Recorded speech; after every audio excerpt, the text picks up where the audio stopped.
একটি বনে গাছের ডালে বাস করত টুনি ও তার বনে টুনি ফলমূলের চাষ করত, সেটা বিক্রি করে সংসার চালাতো আর সুন্দরভাবে জীবন কাটাতো। আরো সেই বনে বাস করত পায়রা, টিয়া পাখি আর একটি দুষ্ট কাক। সেই বনের রাজা ছিল মহারাজ ঈগল পাখি ও তার সঙ্গে বসবাস করত সেনাপতি সাহেব। সেই দিন প্রচুর শীত ছিল, শীতের জ্বালা সহ্য করতে না শীতের জ্বালা সহ্য করতে পারছি না। কাক ভাই, তুমি যে কোনো একটা ব্যবস্থা নাও। হ্যাঁ, গতবারের থেকে এবার শীত বেশি, দেখি ঈগল মহারাজকে বলে কোনো ব্যবস্থা নেওয়া যায় নাকি। টিয়া বোন, তুমি চিন্তা করো না, দেখি না টুনি কি কও। কাক এই কথা বলে ঈগল মহারাজের কাছে যায়। ঈগল মহারাজ, আমরা তো আর বনে থাকতে পারতেছি না, ভীষণ শীতের জ্বালায়।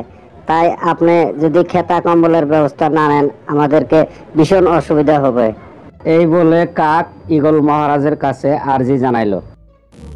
ঠিক আছে কাক, গতবারের স্টক মাল ছিল শেষ হয়ে গিয়েছে তো, আর একটা দিন আগুন জ্বালাইয়া কষ্ট করে থাকো, আমি দেখি ব্যবস্থা করে খেতা কম্বল আমার সেনাপতির কাছে পাঠিয়ে দিব, সে বিতরণ করে দিবে, বুঝছো কাক?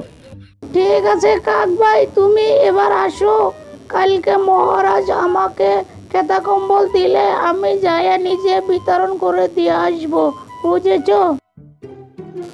এই বলে ঈগল মহারাজ খেতা কম্বল দেওয়ার প্রতিশ্রুতি দিয়ে কাককে ওই মা, কি শীত রে বাবা!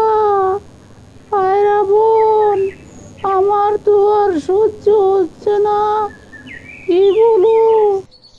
তারপর পায়রা টুনিকে বলে, এত ফাপড় নিচ্ছ কেন?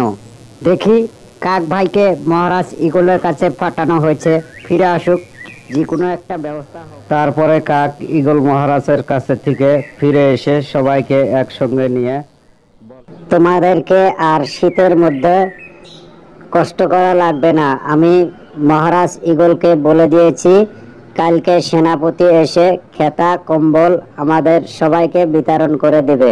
কাকের মুখে এই কথা শুনে সবাই খুশি হয়ে নিজের বাসায়